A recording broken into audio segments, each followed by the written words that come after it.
For the first time ever, the Pentagon is banning reporters from being inside the building in what was called a correspondence quarter, housing them instead in an annex building and saying they are allowed in only when escorted by a Pentagon employee for scheduled press briefing. This is coming as a result of their loss to the New York Times. Judge Freeman had ordered that the New York Times be restored their press passes. As you remember, the Pentagon issued a new policy back in October that severely restricted what the press could report, specifically saying that they could not solicit anonymous information from anonymous sources, which, as we know, is a foundational element of most press reporting of the government.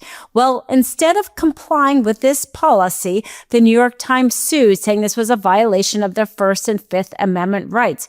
Judge Freeman on Friday agreed, ordering the Pentagon to restore their press passes, but rather than do so, the Pentagon created an interim policy that made it even more restrictive, banning reporters and changing the language, saying instead of banning solicitation of anonymous sources, they banned intentional inducement of anonymous source information. My name is Dina Doll with the MeidasTouch Network. Let's get into this. Now, of course, we are seeing not only from the legal front, the Pentagon trying to vastly restrict the freedom of the press, but we are also seeing the front-facing spokesperson, Hegseth, not really mincing words about how he feels about the freedom of the press. Take a listen.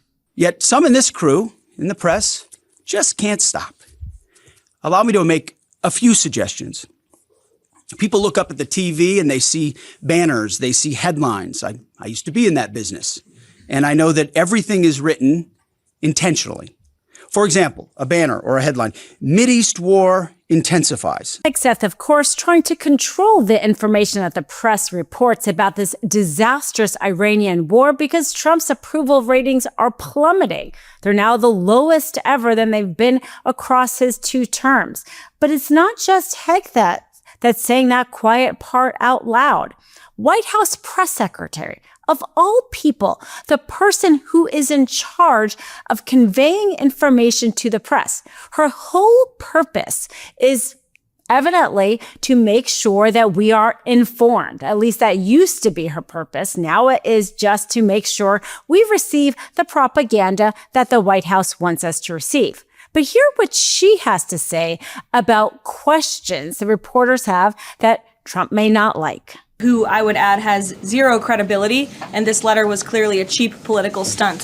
What the congressman did here, Brian, and for everyone in the room who's hopefully not reporting on this as fact. Of course, freedom of the press is a bedrock of our democracy. It's often called the fourth estate because of how important it is for it to check the other 3 branches of government.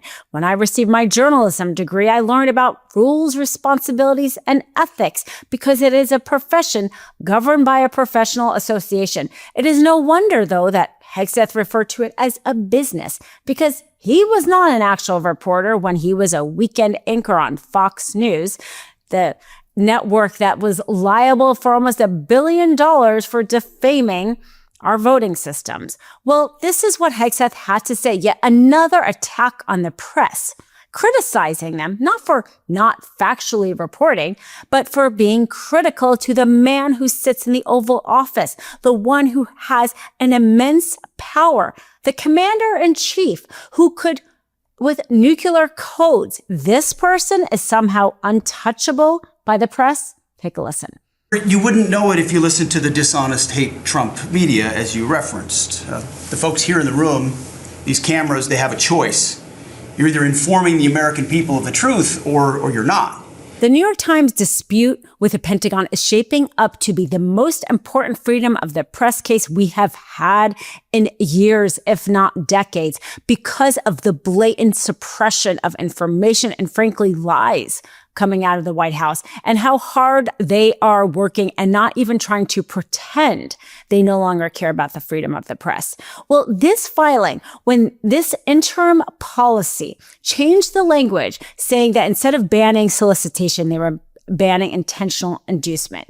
As a contract lawyer, I wrote contracts. Language matters. Intentional inducement is incredibly vague, and probably doesn't mean anything different than solicitation in terms of legal definition. Now, Gibson, Dunn and Crutcher filed this lawsuit on behalf of the New York Times, my old law firm. Ted Boutros, the head lawyer, this is not his first foray into freedom of the press protections. He also, interestingly, represented Mark Pomerantz. If you remember, he was the former Manhattan DA that Jim Jordan subpoenaed to try to compel him to give him information into Alvin Bragg's case against Trump. That lawyer, Ted Boutros, is now at the center of this freedom of the press. I can think of no other lawyer best suited to represent the New York Times. And of course, the New York Times is no stranger to freedom of the press.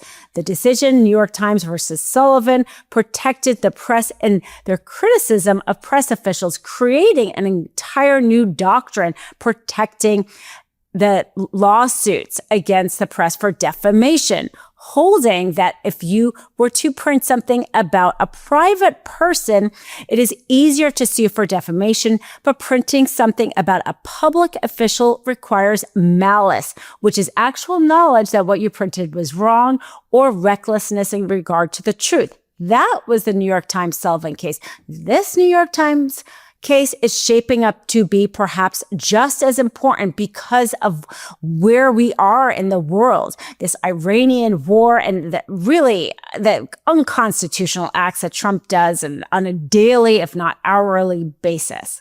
This lawsuit matters. And so Judge Freeman's order was very clear. The order issued on Friday to restore the press passes because the New York Times and other institutions did not sign onto those press passes, did not sign onto the new policy the Pentagon had issued in October because of its restrictions.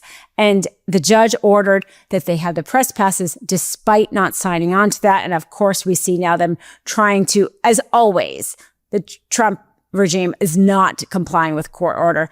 But this time they had Ted Boutros, Gibson, Dunn and Crutcher filing a lawsuit, saying you have not complied with this and you need to comply with this.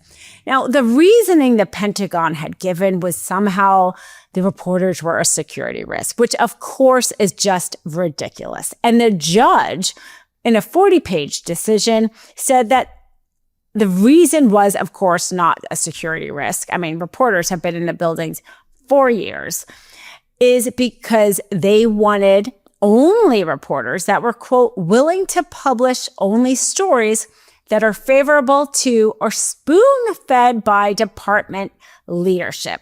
We all know that to be true because we hear Hegseth and Leavitt. I showed you the clips of them talking about it.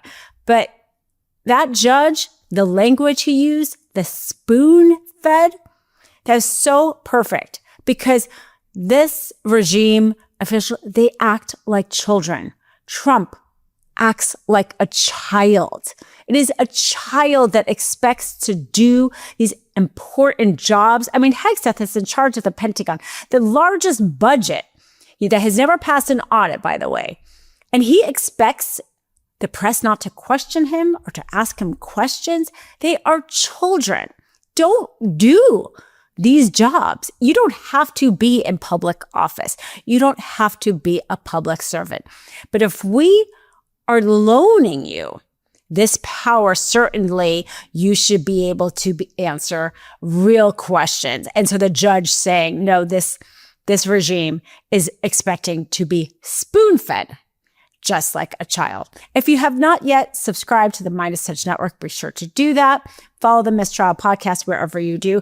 This is a developing story. This is not over by a landslide.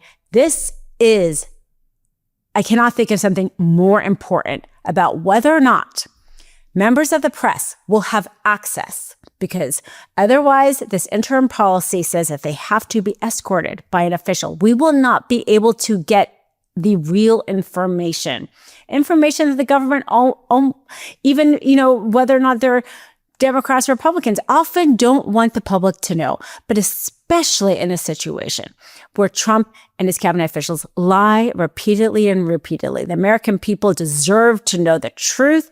This lawsuit is trying to help us get that. Love this video? Support independent media and unlock exclusive content, ad-free videos, and custom emojis by becoming a paid member of our YouTube channel today.